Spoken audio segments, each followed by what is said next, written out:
கிடைச்ச பல நாட்கள், பல இரவுகள், பல பகல்கள், பல மணித்துளிகள்.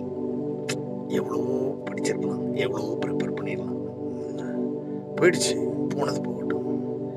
இனிமேல் இருக்கிற ஒரு செகண்ட், ஒரு நிமிடம், ஒரு மணி நேரம், ஒரு நாள் எல்லாத்தையும் அப்படியே முழுசா ஒரு செகண்ட் விடாம எப்படி யூட்டிலைஸ் பண்ணணும், எப்படி பிளான் பண்ணணும், எப்படி ப்ரிப்பேர் பண்ணணும், எப்படி நம்ம சாதிக்கணும், எப்படி நம்ம சக்ஸஸ்ஃபுல்லாக எழுதி முடிக்கணும், இதை மட்டும் யோசிப்போம். இதை மட்டுமே யோசிங்க. ஒரு செகண்டும் யோசிங்க.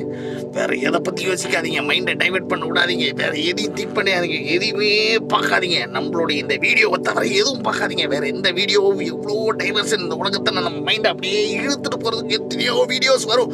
எதையும் பார்க்காதீங்க. அப்படியே கண்ணை கிறுக்கி மூடுங்க. உங்களுடைய குறிக்கோள் என்னவோ அதை கையில் வச்சுங்க. அந்த புக்கை மட்டும் கையில் வைங்க. வேற எதையும் பார்க்காதீங்க. இந்த ஒரு வீடியோ தவிர எந்த வீடியோ வந்தாலும் தள்ளி விட்டுருங்க. இந்த ஒரு வீடியோவை திரும்ப பாருங்க.